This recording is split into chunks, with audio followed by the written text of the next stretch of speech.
نحمده ونصلي على رسوله الكريم أما بعد فأعوذ بالله من الشيطان الرجيم بسم الله الرحمن الرحيم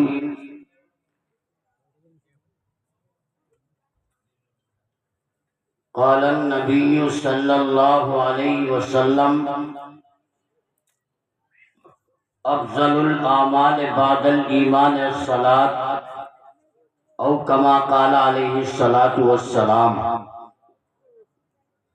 رب العلا تو بڑی شان والا، رب العلا تو بڑی شان والا، میرے دل کا پورا یہ ارمان کر دے جیسے مسلمان کے عہد نبی میں، جیسے مسلمان کے عہد نبی میں تو ہم سب کو ایسا مسلمان کر دے۔ کہہ دو آمین۔ بڑی دلی آمین کریں ڈھکیا والے۔ 83 وہ ابھی ڈھکیا کی بات چل رہی تھی نا مسجد میں، کوئی بات یاد نہیں۔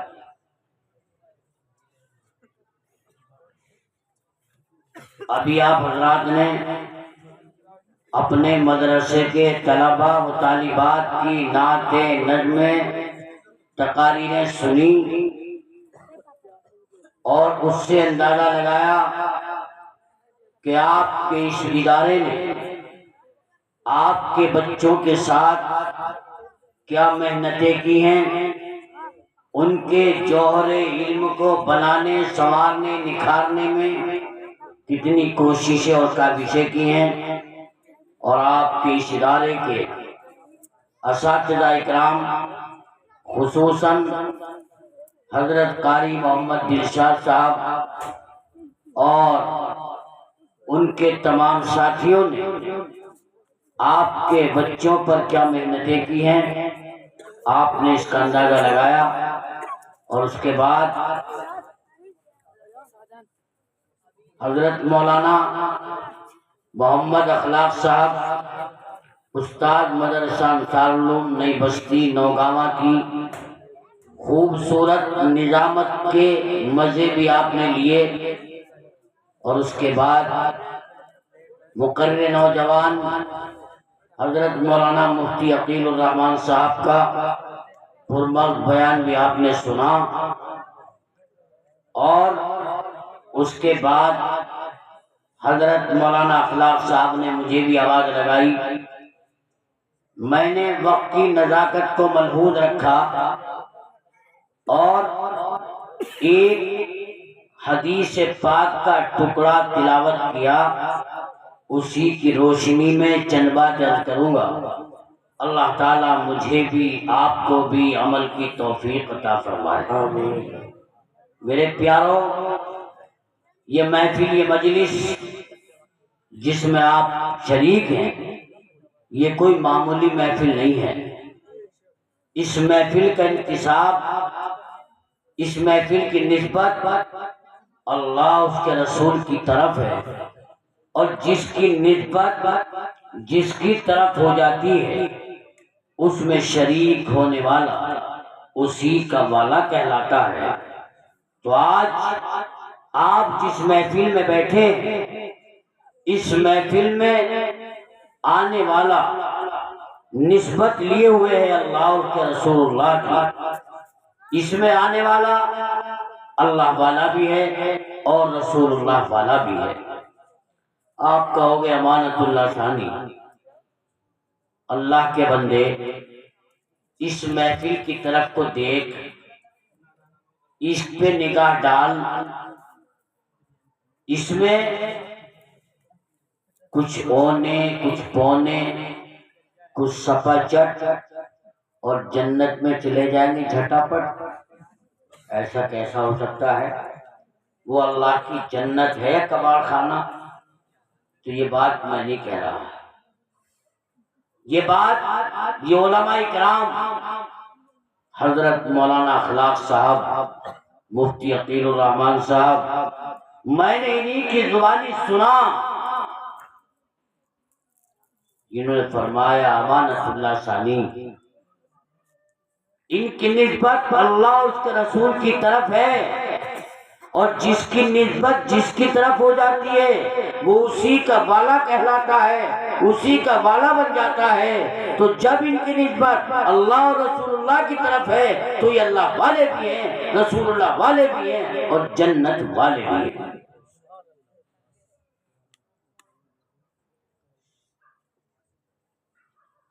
بہت بڑی نسبت ہے آپ کی۔ اس میں جتنے بھی شریک ہیں، میں نہیں کہتا، میرے اور تمہارے ساری کائنات کے آقا امام الانبیاء تاجدار مدینہ حضرت محمد الرسول اللہ، بولو اتنا بڑا مجمع بیٹھا، اگر وہ ہری ٹوپی والے لمبی پگڑی والے ہوتے تو جھوم جاتے، پورا مجمع ناچ پڑتا۔ ہے یہ بات؟ ارے ہے یہ بات یا نہیں؟ اور تم ایسی ڈھیلی مردہ آواز میں صلی اللہ علیہ وسلم کہہ رہے جیسے مولانا اخلاق صاحب نے لٹ دکھا دیا ہو۔ حضرت محمد الرسول اللہ صلی اللہ علیہ وسلم نے ارشاد فرمایا، اللہ ایسی نورانی محفل میں شریک ہونے والوں پر جہنم کو حرام اور جنت کو واجب کر دیتا ہے۔ کتنی بڑی نسبت ہے اس محفل کی، کتنی بڑی عظمت ہے اس محفل کی۔ اس میں شریک ہونے والوں پر اللہ جنت کو واجب کر دیتا ہے۔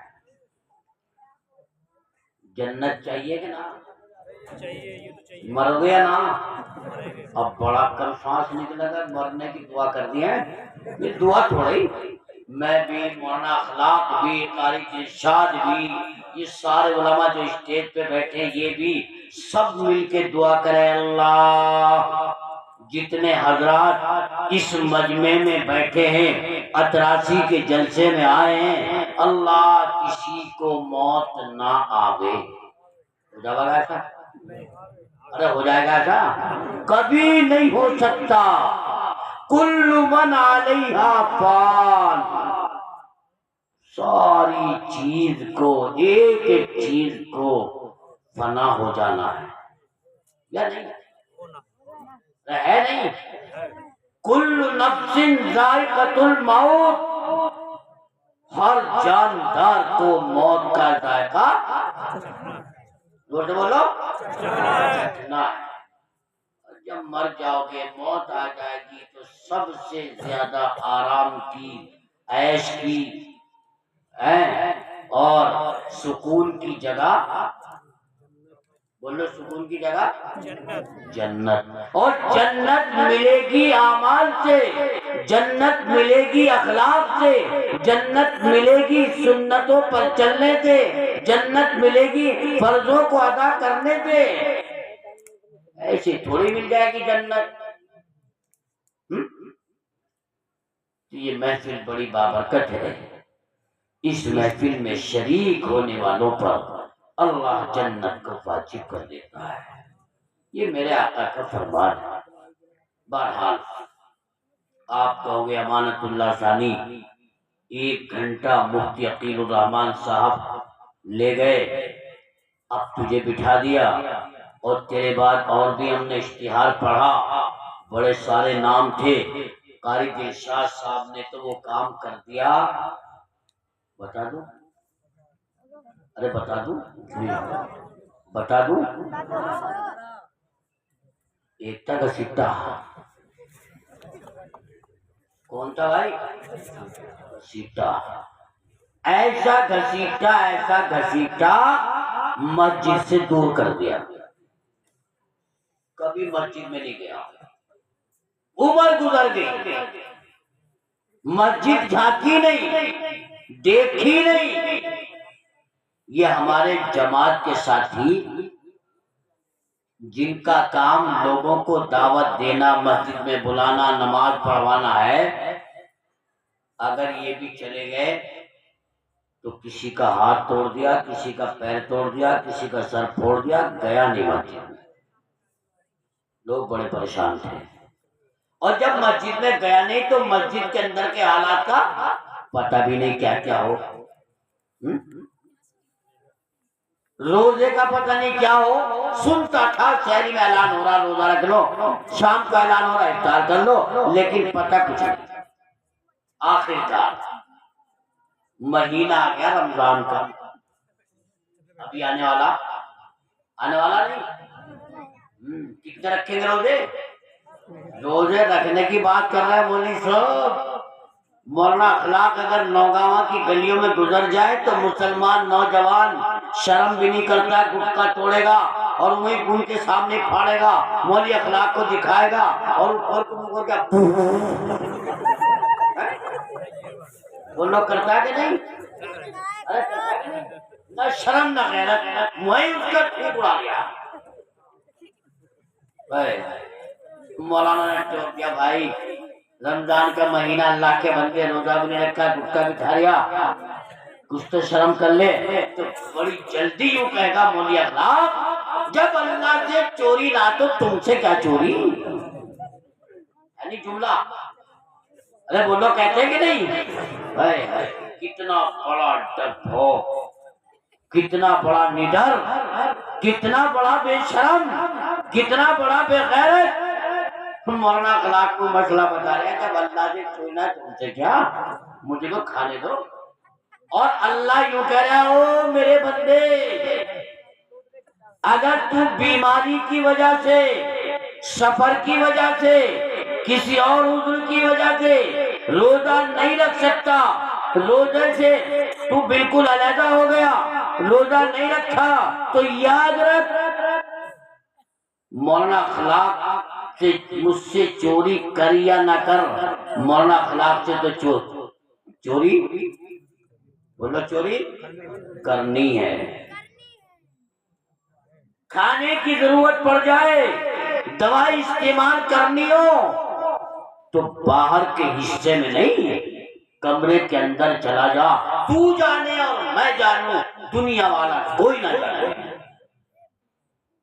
اللہ تو یوں کہہ رہا، اب بندہ کہہ رہا جب اس سے چوری نہ تم سے کا چوری، دیکھ کیسا لڑ بجے گا وہاں جا کے، چوری کا چل جائے گا پتہ۔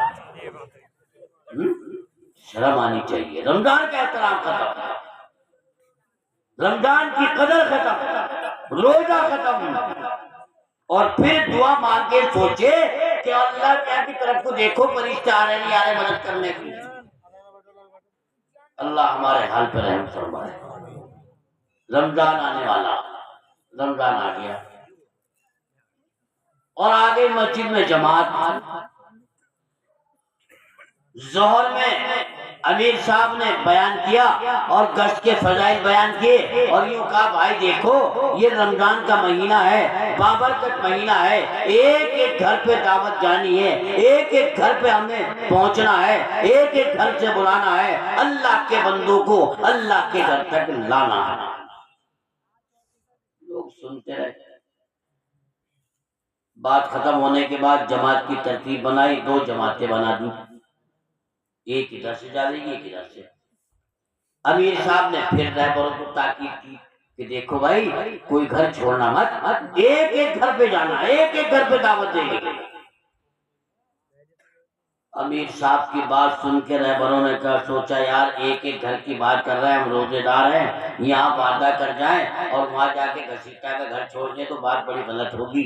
امیر صاحب ہم جائیں گے سب جگہ، مگر ہماری بستی میں ایک گھسیٹا نام کا آدمی ہے، بڑا ظالم ہے، بڑا اس مسجد سے دور ہے، کبھی دینداری کے قریب نہیں، نماز کے قریب نہیں، روزہ کبھی نہیں رکھتا، اور جو جاتا اس سے جھگڑا کرتا ہے، لڑائی کرتا ہے، ہم اس کے گھر نہیں جانے کے، ہم یہی بتا رہے ہیں، سب جگہ جائیں گے وہاں نہیں جانے۔ امیر صاحب نے کہا چلو کام شروع کرو، انہوں نے گشت شروع کر دیا، ایک جماعت ادھر سے ایک ادھر سے، دونوں جماعتیں گشت کرتی کرتی کرتی کرتی وہیں آ گئی جہاں نہ بولنا جہاں گھسیٹا کا گھر تھا۔ یہاں سے بلایا، یہاں سے بلایا، یہاں سے بلایا، گھر چھوڑ دیا۔ امیر صاحب نے کہا یہ کہ جیو نا اس کا یہ گھسیٹا نہیں، کہنے لگے جاؤ دعوت دو، دعوت دینا ہمارا کام اور ہدایت دینا اللہ کا کام، تم جاؤ۔ اب یہ دونوں بیچارے آپس میں دھکا مکی کر رہے تھے، ایک دوسرے کو بچوں آواز دیتے، ڈر لگ رہا تھا کہ پھینک کے نہ مار دے، سر نہ پھوڑ دے۔ امیر صاحب نے کہا جاؤ، ابھی یہ آواز نہ دے سکے، ابھی انہوں نے آواز نہیں دی، گھسیٹا بغیر آواز کے نکل آیا، بس جیسے دیکھا گھسیٹا کو دونوں لڑکھڑا گئے۔ امیر صاحب آگے بڑھے، سلام کیا، مصافحہ کیا، مسجد میں آنے کی دعوت دی، نماز کا پیغام دیا۔ دل سے جو بات نکلتی ہے اثر رکھتی ہے، پر نہیں پرواز مگر رکھتی ہے۔ اللہ نے دل میں بات ڈال دی، دل میں بات اتار دی۔ گھسیٹا نے مسجد میں آنے کا وعدہ کر لیا، آپ چلیں میں نہا دھو کے آ رہا ہوں۔ گھسیٹا نکلا بڑا وعدے کا پابند، یہ مسجد میں گئے، عصر کی نماز ہو گئی، امیر صاحب کا بیان شروع ہو گیا۔ بیان کے دوران گھسیٹا مسجد میں پہنچا، نہا دھو کے نئے کپڑے پہن کے، پہلی بار زندگی میں مسجد میں قدم رکھا۔ امیر صاحب نے بلایا، آؤ نماز پڑھ لو۔ گھسیٹا نماز پڑھنی جانتا ہی نہیں تھا، بٹھا لیا۔ کچھ دیر کے بعد افطار کا وقت ہوا، امیر صاحب نے دعا کرا دی۔ دو چار ساتھی جماعت کے مسجد کے ایک طرف گئے کونے میں، وہاں دسترخوان سجا دیا، افطار لگا دی، اور دعا کرانے کے بعد افطار سے 5-10 منٹ پہلے امیر صاحب نے اٹھے، سارے ساتھی اٹھے، امیر صاحب نے گھسیٹا کا ہاتھ پکڑ لیا اور اسے بھی ساتھ لے گئے۔ جب وہاں دسترخوان پہ پہنچے تو گھسیٹا نے زندگی میں پہلی بار مسجد میں دسترخوان بچھا دیکھا، اس پہ افطاری کا سامان لگا دیکھا، منہ میں پانی آ گیا۔ کہنے لگا واہ، اس لیے پڑھے 5 ٹائم کی نماز، مزے مار رہے ہیں۔ گھسیٹا بیٹھ گیا، آستین سوچ لی، شروع کرنا چاہتا تھا، امیر صاحب نے ہاتھ پکڑ لیا، ابھی نہیں، اذان ہونے والی ہے، اذان ہوگی تب شروع کریں گے۔ گھسیٹا کی رال ٹپک رہی، بجری شیشہ کر رہا۔ جیسی اذان ہوئی امیر صاحب نے کہا پڑھو، شروع کرو اور دعا پڑھ لو، اللہم باسمک اموت واحیا۔ یہ دعا تو ہے، گردن کیسی حال ہے، یہ مسلمانوں کا حال ہے۔ اللہم باسمک اموت واحیا، یہ افطار پڑھ جاتی ہے۔ اللہ کے بندو کچھ تو سوچتے، میں نے کہا بڑا صاحب تھا، کون سی دعا افطار کی؟ اللہم انی لک صمت و بک آمنت و علیک توکلت و علی رزقک افطرت۔ گھسیٹا بغیر بسم اللہ کے شروع، خوب کھایا، امیر صاحب نے بھی کھلایا۔ پھر اٹھے مسجد میں آ گئے، قاری دلشاد صاحب جیسے امام اس وقت کیا ہے، اللہ اکبر، نیت باندھی، پہلی رکعت پڑھی، کھڑے ہو گئے، دوسری پڑھ کے بیٹھے، پھر تیسرے کے لیے کھڑے ہوئے اور تیسری میں بیٹھ کے سلام پھیر دیا۔ گھسیٹا کہنے لگا کام تو بڑھیا، اتنا بڑھیا مال ملا کھانے کو، 3 دفعے اٹھتے بیٹھے، اسی کے نام نماز ہے، یہ تو کوئی بڑی بات نہیں۔ شام میں سب سے پہلے گھر پہنچا، بیوی سے کہا دیکھو اگر مجھے نیند آ گئی عشاء کی اذان ہوتے ہی جگہ دینا، میں نماز پڑھنے جاؤں گا۔ بیوی نے اللہ کا شکر ادا کیا، اے اللہ امیر صاحب کا بھلا کریے جنہوں نے میرے شوہر کو نماز میں لگا دیا۔ نماز کا وقت ہوا، گھسیٹا مسجد میں گیا اور جانے کے بعد الٹا سیدھا وضو کیا اور سیدھا وہاں پہنچا جہاں، ارے بولو، جہاں مال سوتا تھا۔ وہاں جا کے دیکھا کچھ بھی نہ، سارا معاملہ سفا چل، کچھ نہیں۔ اب گھسیٹا نے سوچا ہو سکتا ہے اس نماز میں پہلے کھلا دیا تھا اور اس نماز میں بعد میں ملے۔ پہنچ گیا اگلی صف میں، اللہ اکبر، امام صاحب آئے، پہلی پڑھی کھڑے ہو گئے، دوسری پڑھی، پھر بیٹھ کے تیسرے گھنٹے کھڑے ہو گئے، تیسری پڑھی، چوتھی میں سلام پھیر دیا، بہت بڑھیا سنت پڑھی، بیٹھ گئے کائے کے انتظار میں؟ تراویح کے انتظار میں بیٹھے۔ بسیطہ سوچ رہا بس اب دسترخوان آنے والا، مگر تھوڑی دیر کے بعد جنہوں نے نماز پڑھائی تھی یہ تو ہو گئے پیچھے کو، اور تراویح پڑھانے والے آ گئے آگے کو۔ اللہ اکبر، گسیٹا کہلے انجن بدل گیا۔ اب انہوں نے جب نماز پڑھنی شروع کری، تراویح شروع کی، بہت دیر تک کھڑے کھڑے گسیٹا سوکھ گیا، کہنے لگا رک بھی نہ کر رہا ہے، اسٹاپ ہی نہ آ گئی۔ بڑی مشکل سے 2 رکعت ہوئی، 4 ہوئی، 6 ہوئی، گسیٹا بڑا پریشان، یہ تو ہوش ہی نہ رہے، جتنا کھلا تھا اس سے زیادہ وصول کر لیا، بڑا پریشان، رکعت ہو گئی 10، گسیٹا کہنا اب تو کر دو بس، مگر کون سن گیا؟ اس نے دیکھا یار پیچھے کو دیکھو اور نکلنے کا راستہ تلاش کرو، اب جو دیکھا تو مسجد باہر تک کھل، تو نکلنے بھی نہ دینے گے، بڑا پریشان، بڑا پھنسا ان کے چکر میں، تب بڑی مشکل سے رکھتے ہو گئے 20، گسیٹا کے ہو گئے 30، واپس دعا ہوئی، امام صاحب قاری صاحب نے دعا مانگی، اور دعا مانگنے کے بعد جنہوں نے تراویح پڑھائی یہ ہٹ گئے پیچھے کو اور امام صاحب آ گئے۔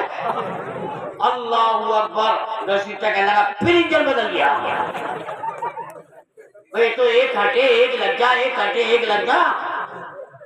تو بھیا تراسی والے بھی سوچ رہے ہوں گے قاری دلشاد نے پتہ نہ کتنے اکٹھے کر رکھے ہیں، ایک کو ہٹا میں ایک کو لگا دیں، ایک کو ہٹا میں ایک کو لگا دیں، ابھی مفتی عقیل صاحب گئے اب اسے بٹھا دیا، اس کے بعد اور پتہ نہیں کون، اور اس کے بعد کوئی اور، بھیا تو پوری رات ہو جائے گی۔ تو یاد رکھنا لمبی تقریر میں کروں گا نہیں، میں نے ایک حدیث پاک کا سہارا لیا جس میں کائنات کے آقا امام الانبیاء حضرت محمد الرسول اللہ صلی اللہ علیہ وسلم نے ارشاد فرمایا افضل الاعمال بعد الایمان الصلاۃ، ایمان کے بعد سب سے بہترین عمل، سب سے عمدہ عمل، سب سے افضل عمل بولو نماز۔ نماز وہ عمل ہے جو کسی حال میں، کسی جگہ پر، کسی موقع پر معاف نہیں ہے۔ افضل الاعمال بعد الایمان الصلاۃ، ایمان کے بعد سب سے عمدہ عمل، سب سے افضل عمل نماز ہے۔ اللہ کو بندے کے قریب کرنے والی، اللہ سے بندے کی جستجو پہنچانے والی، اللہ سے بندے کے لیے مقبولیت کی گھڑی پیدا کرنے والی نماز ہے۔ ہر حال میں ہر جگہ پہ فرض۔ اچھا ایک بات بتاؤ بھائی میرے پیارو، نماز میں، نماز کے لیے وضو کرنا کیا ہے؟ زور سے بولو، یہ طلبہ کی آواز ہے، باقی تو سوچ رہے کہنے کیا، یہ مسلمانوں کا حال ہے۔ علماء کے قریب رہو گے، مدرسوں میں آؤ گے، اماموں سے محبت رکھو گے، اماموں کی صحبت میں بیٹھو گے، یقیناً معلومات ہوگی۔ اور آج امام کی صحبت میں بیٹھنا تو دور کی بات، جمعے کے دن وہ مسجد تلاش کرتا ہے جس میں سب سے پہلے جمعہ ہوتا ہے، رکنا نہ پڑے میں جاؤں اور آ جاؤں۔ اگر خدا نہ خواستہ گھڑی کی سوئی ادھر کو ہو جائے اور امام صاحب منبر پر نہ پہنچے تو اللہ کے بندے سے صبر نہیں ہوتا، فوراً ٹوک دے گا امام صاحب وقت ہو گیا۔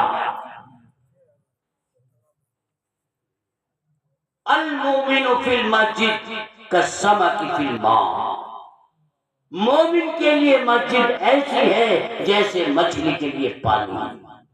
المنافق فی المسجد کالطیر فی القفص، اپنے ایمان کا منافقت کا موازنہ کر لو، ناپ لو، تول لو۔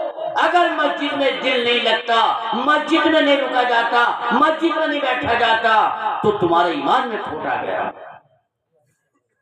اور اللہ کے نبی نے اس سے بڑھ کے بات کہہ دی، المنافق فی المسجد، منافق کے لیے مسجد ایسی ہے جیسے پرندے کے لیے پنجرا ہوتا ہے، بیٹھنا گوارا نہیں، امام کی بات سننا گوارا نہیں، عالم کی تقریر سننا گوارا نہیں۔ کوئی اللہ کا ولی، جیسے آج ہمارے علاقے میں ضلع امروہہ میں اللہ نے بہت سارے اپنے ولی پیدا کیے ہیں، جن میں ایک شخصیت حضرت اقدس مولانا مفتی محمد شاہی صاحب دامت برکاتہم العالیہ بھی ہیں۔ یہ اپنا سبق، اپنا بیان آپ کو سنانا چاہیں، بات بتانا چاہیں، دین کی بات سنانا چاہیں، سننے کو راضی نہیں ہے۔ اس وقت مسجد میں آئے گا جب وقت بالکل تیار ہوگا۔ بہرحال نماز کے لیے وضو کرنا واجب ہے، لیکن میں ایسی بیماری میں مبتلا ہو گیا، یہ اتنی دور چلا گیا جہاں پر پانی کا نام و نشان نہیں ہے، جنگل ہے، دور دور تک پانی نظر نہیں آتا۔ اب کیا کروں؟ اللہ، نماز کے لیے وضو کرنا فرض، اور وضو کرنے کے لیے پانی مہیا نہیں، پانی ملتا نہیں، پانی دکھائی نہیں دے رہا، کیا کروں؟ اب تو نماز نہیں پڑھ سکتا، جب وضو نہیں ہوگا تو نماز کیسے ہوگی؟ اللہ فرماتا ہے، او میرے بندے، اگر تجھے پانی میسر نہ آئے، اگر تجھے پانی نہ ملے، اگر تجھے پانی نظر نہ آئے، یا پانی ہے استعمال کرنے کی اجازت نہ ہو، تو اللہ فرماتا ہے فَلَمْ تَجِدُوا مَاءً فَتَيَمَّمُوا صَعِيدًا طَيِّبًا، اپنے ہاتھوں کو زمین پہ مار کر تیمم کر کے نماز کو ادا کر لیجئے۔ میں تیری تیمم سے نماز کو قبول کر لوں گا، لیکن نماز کو معاف، ارے زور سے بولو، نماز کو معاف نہیں کروں گا۔ نماز کے لیے قیام کرنا، کھڑا ہونا کیا ہے؟ بات پڑھنے والے بھی سوچ رہے کیا ہوتا ہے، تقریر کرنا ہے، امتحان لینا آیا، میں تمہیں سنانے آیا ہوں، جھنجھوڑنے آیا ہوں، بتانے آیا ہوں۔ یہ چیزیں مسلمانوں یاد ہونی چاہیے کہ نہیں؟ ہر ایک کو معلوم ہونی چاہیے کہ نہیں؟ ان کو دیکھ رہے، نماز کے لیے قیام کرنا، کھڑا ہونا فرض ہے، بغیر قیام کے نماز نہیں ہوگی۔ نماز میں چار چیزیں ہیں، میں تمہیں کیا کیا بتاؤں، بات ایسی ذہن میں آ گئی اچانک مفتی عقیل صاحب کے بیان کرنے سے، بس میں اس طرف چل پڑا۔ نماز میں چار چیزیں ہیں جن کا ایمان والو، علماء کے علاوہ میں ذمہ داری سے کہتا ہوں اکثر لوگوں کو پتہ نہیں ہے۔ یہ علماء کی جماعت ہے، یہ پڑھاتے ہیں، پڑھتے ہیں، مطالعے کرتے ہیں، اور ان سے ہم سیکھتے نہیں۔ کچھ چیزیں ایسی جن کے بغیر نماز ہو جائے گی، اور کچھ ایسی ہے کہ نماز کو لوٹانا پڑے گا، جن میں ایک فرض ہے۔ اگر فرض چھوٹ جائے تو نماز نہیں ہوگی، دوبارہ پڑھنی پڑے گی۔ قیام کرنا، کھڑا ہونا فرض ہے، زور سے بولتے سارے، کھڑا ہونا فرض ہے۔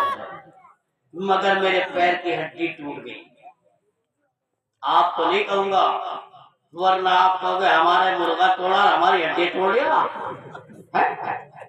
قیام کرنا فرض ہے، میرے پاؤں کی ہڈی ٹوٹ گئی، پلستر چڑھا دیا، بالکل سیدھا رکھنا ہے، اب میں پاؤں موڑ نہیں سکتا، کھڑا نہیں ہو سکتا، زور نہیں دے سکتا، اللہ اب کیا کروں؟ نماز بغیر قیام کے ہوگی نہیں، فرض ادا ہوگا نہیں، نماز ہوگی نہیں، اب تو مجھے نماز معاف ہو جانی چاہیے، اب تو مجھے نماز ختم کر دینی چاہیے، نماز نہیں پڑھنی چاہیے۔ اللہ فرماتا ہے، او میرے بندے، اگر تو نماز میں کھڑا نہیں ہو سکتا، قیام نہیں کر سکتا، تو بیٹھ کر کے نماز کو ادا کر لے۔ اللہ میں بیٹھ بھی نہیں سکتا، اللہ میرا پاؤں سیدھا سیدھا ہے، اللہ موڑ بھی نہیں سکتا، تو اللہ فرماتا ہے اپنی چارپائی کو قبلے کی طرف کر لے اور اشارے کے ساتھ نماز کو ادا کر لے، میں تیری اشارے کی نماز کو قبول کر لوں گا، لیکن نماز کو معاف نہیں کروں گا۔ کوئی بہانہ نماز چھوڑنے کا؟ مسجد میں جماعت ہوئی، حضرت مولانا اخلاق صاحب نماز پڑھا رہے، بڑی مزے کی قرات، الحمدللہ نظامت بھی بہت اچھی آپ نے دیکھی، 4 متروں کے ساتھ بڑی خوبصورت نظامت ہے کہ نہیں؟ ماشاءاللہ ایسے انداز نماز پڑھانے کا بھی نماز پڑھا رہے تھے بڑے اچھے انداز میں، بڑے میں اکھڑے دیکھ بیچارے نماز میں سطر ڈھانکنا، سطر ڈھانکنا، سطر تو ڈھانکنا فرض ہے، لیکن سر کا ڈھانکنا یہ سنت ہے، یاد رکھنا کیا ہے؟ اور آج کا نوجوان کہہ رہا ہے بڑی دمنگی کے ساتھ ٹوپی اتار کے طرح اور بڑی عقل سے آتا ہے، ننگے سر نماز میں کھڑا ہو گیا۔ اگر کسی نے ٹوک دیا تو مولویوں کو مسئلہ پڑھا دے، مفتیوں کہتے ہیں مولوی صاحب ٹوپی اوڑھنا کوئی فرض تھوڑی ہے۔ میں ان سے سوال کرتا کوئی ایک مسئلہ لائے، ایک حدیث لائے، کسی ایک عالم کا قول بتائے اللہ کے نبی نے بغیر ٹوپی کے نماز پڑھی۔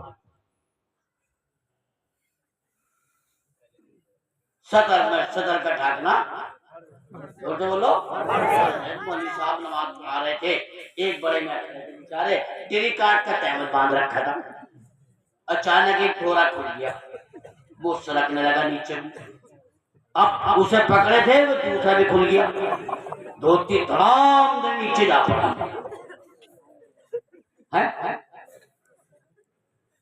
مولوی اخلاق نے نماز ٹوٹ گئی، فاسد ہو گئی، ختم ہو گئی، کیوں کہ نماز میں صدر کا ڈھانکنا فرض تھا اور صدر کھل گیا، نماز ٹوٹ گئی۔ لیکن ایک دن ایک مثال دے کے بتا رہا ہوں، اپنی مثال جو آپ کی کیا دوں، میں جنگل کے راستے سے جا رہا تھا، بٹیا ڈول ڈول، اب تو سڑکوں کا زمانہ، اس زمانے میں نہیں تھی سڑکیں، ہم خوب چلے بٹیا۔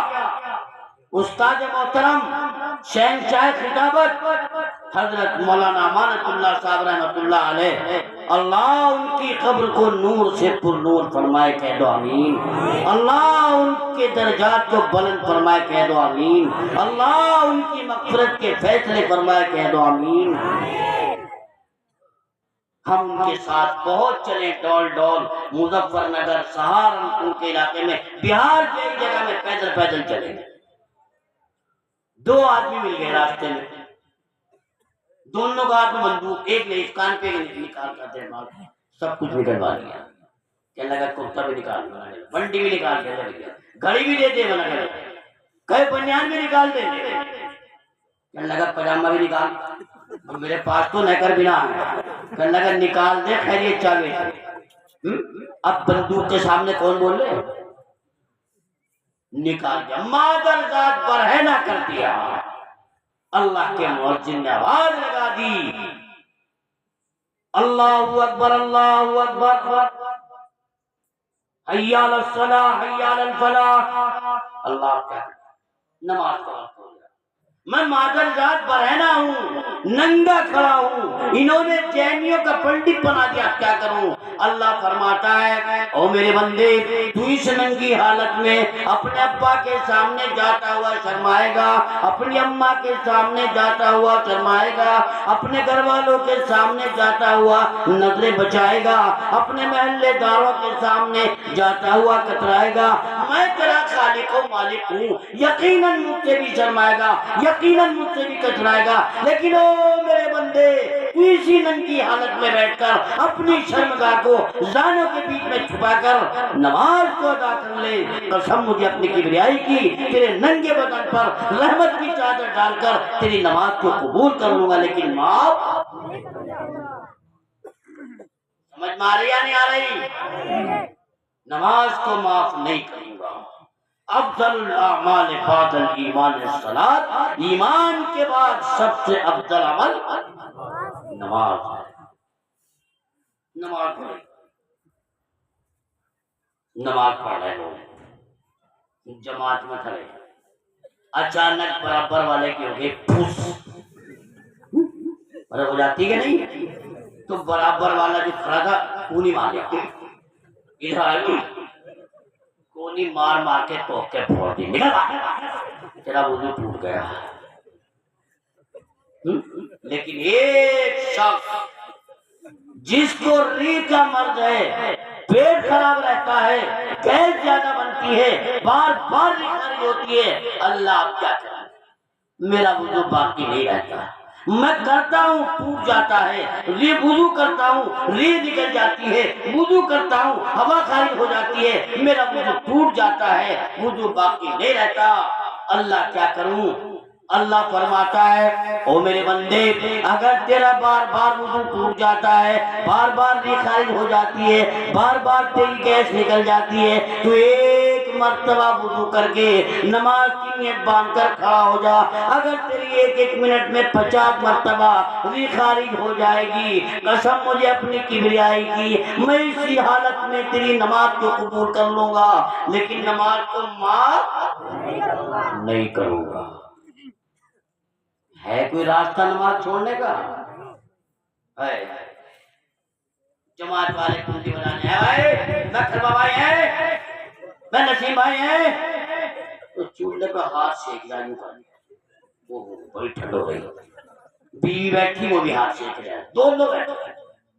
جماعت والے نے آواز سنی تو چھوٹا سا بچہ کھڑا تھا، اس سے یوں کہہ رہی گھر والی جا، یوں کہیا ابا گھر نہ ہے. ایک بات بتاؤ بھائی اتراسی والو، یہ تو کیا والا بچہ، اگر خدا نہ خواستہ اس بچے کے دل میں یہ بات آ جائے، واپسی میں یا جاتے ہوئے اس کے دل میں یہ بات آ جائے، امی یوں کہہ رہی کہ ان سے کہہ دے ابا کرنا، تو پھر یہ چولہے پہ بیٹھا ہوا ہاتھ کون سیک گیا؟ میں تو اب تک ابا کیا جا رہا اسے، بولو آ سکتی کہ نہیں؟ یہ میری ماں بہنیں اگر چاہیں تو بچے کو ولی بنا دے، اور یہ اگر چاہیں تو بدماش بنا دے، ان کے ہاتھ میں ہے، تمہارے ہاتھ میں نہیں ہے. اچھا یہاں بے شک کر رہا ہو، گھر جا کر روٹی کھا لو تو صبح کو مل جائے گا ناشتہ. اس کے کہنے سے کہہ رہے تھے ہمارے بگاڑے سارا کا سارا ہم ہی بگاڑے. حقیقت یہ بات، اگر یہ عورتیں چاہیں تو بچے کو ولی بنا دے، ان کی گود سے بڑے بڑے ولی کھیلے ہیں، اللہ نے بڑے بڑے علماء پیدا فرمائے ہیں. بہرحال جماعت والے پہنچے، اٹھا لیا، آیا یوں کہہ رہے حضرت جی تم چلو میرے کپڑے نہ پاک خراب، پیشاب کر کے استنجا نہیں کیا. ہے ایمان والے، تو نے کبھی غور کیا جس کا مذہب پاک، جس کا اللہ پاک، جس کا قرآن پاک، جس کا نبی پاک، وہ اپنے آپ کو ناپاک بتا رہا ہے. او ایمان والے، اگر اسی حالت میں تیری موت آ گئی تو بتا کون سے غسل خانے میں جائے گا؟ یا ملک الموت سے بھی کہتے گا تو چل میں نہیں ہوں؟ ہے کیا ایسا؟ اس حال میں موت آئے گی. ایک شخص جس کو سلسلے بول کی بیماری، پیشاب کے قطرے ٹپ ٹپ ٹپ ٹپ ٹپ ٹپ، کپڑا پاک نہیں رہتا، پیشاب نہیں رکتا. حضرت مولانا مفتی شاہد صاحب کیا کروں، میرا جو کپڑا پاک رہتا پیشاب کے قطرے ٹپکتے رہتے ہیں، کیسے نماز ادا کروں؟ حضرت فرمائیں گے او اللہ کے بندے میرے بھائی، ایک پیشاب کی جگہ پر کپڑے کی گدی بنا کر رکھ لے اور اپنے رومال کو دھو کر وضو کر کے نماز پڑھ لے، اللہ اسی حالت میں تیری نماز کو قبول کر لے گا، لیکن معاف نہیں کرے گا. سمجھ میں آ رہی یا نہیں آ رہی؟ اللہ معاف نہیں کرے گا. اچھا نماز میں منہ کدھر کرنا چاہیے؟ قبلے کی طرف کو. میں بہار جا رہا ہوں، ٹرین میں ہوں، میرے دائیں بائیں کوئی مسلمان بھی نہیں ہے، بتانے والا بھی نہیں ہے، نماز کا وقت ہو گیا، ٹرین کبھی ادھر جا رہی کبھی ادھر جا رہی، کبھی ادھر کو گھوم رہی کبھی ادھر کو گھوم رہی، قبلے کا پتہ نہیں، سمت معلوم نہیں ہو رہی، قطب نما میرے پاس نہیں جس کے ذریعے قبلے کی سمت کا پتہ لگا لوں. اب کیا کریں؟ اب کیا کریں؟ سمجھ میں نہیں آتا قبلہ کدھر ہے. بتانے والا کوئی میرے پاس نہیں ہے، قطب نما میرے ہاتھ میں نہیں ہے جسے رکھ کر کے قطب نما سے پتہ چل جائے قبلہ کدھر کو، منہ کدھر کو کروں۔ اب کیا کروں اللہ؟ نماز میں قبلے کی طرف کو کھڑا ہونا فرض ہے اور یہاں قبلے کا پتہ نہیں، کیا کروں؟ اب تو میں نماز نہیں پڑھتا۔ اللہ فرماتا ہے او میرے بندے، اگر تیرے پاس قطب نما بھی نہ ہو، کوئی بتانے والا بھی نہ ہو، تیری سمجھ میں بھی نہ آتا ہو قبلہ کدھر کو ہے، تیرا دماغ بھی کام نہیں کرتا، تو اللہ فرماتا ہے تحری کر لیجئے، غور کر لیجئے، جس طرف کو تیرا دل اجازت دے دے، جس طرف کو تیرا دل گواہی دے دے، اسی طرف کو منہ کر کے نماز کو ادا کر لے۔ قسم مجھے اپنی کبریائی کی، میں قبلے کو تیرے سامنے کر کے تیری نماز کو قبول کر لوں گا، لیکن نماز کو معاف نہیں کروں گا۔ افضل الاعمال بعد الایمان الصلاۃ، ایمان کے بعد سب سے عمدہ عمل، سب سے بہتر عمل، سب سے افضل عمل بولنا دور ہے نماز۔ ہر حال میں فرض ہے، ہر حال میں فرض ہے، ہر جگہ پر فرض ہے۔ اللہ نے اسے معاف نہیں کیا ہے۔ جب تک تیرے ہوش باقی ہیں، جسم میں جان باقی ہے، نماز ادا کرنا ہے۔ کریں گے انشاءاللہ؟ ارے زور سے بولو، کریں گے انشاءاللہ؟ مسجدیں بڑی ہلکی اب بھر جائیں گی ایک مہینے کے لیے، مہینہ ختم نمازی ختم۔ اللہ ایسی نماز سے خوش نہیں ہوتا، راضی نہیں ہوتا۔ ہر حال میں ہر جگہ پر نماز کا پڑھنا فرض ہے۔ بس ایک آخری بات یہ بتا دو، نماز صحیح طریقے سے پڑھنی چاہیے کہ جو جی آئے ویسے کر لینا چاہیے؟ یہ طریقہ کہاں سکھایا جاتا ہے؟ بچے بولے پڑھے چپ بیٹھے، ارے کہاں سکھایا جاتا ہے؟ مدرسے میں۔ پتہ ہی چلا اگر نماز صحیح پڑھنی ہے، نماز کو صحیح طریقے سے ادا کرنا ہے، نماز کو اللہ کی رضا کے لیے ذریعہ بنانا ہے، تو بھیا نماز صحیح ادا کرنے کے لیے مسائل کو سیکھنا ہے، مسائل کو جاننا ہے، اور مسائل کو جاننا ہے تو مدرسوں میں بولو، مدرسوں میں تعلیم حاصل کرنی ہے۔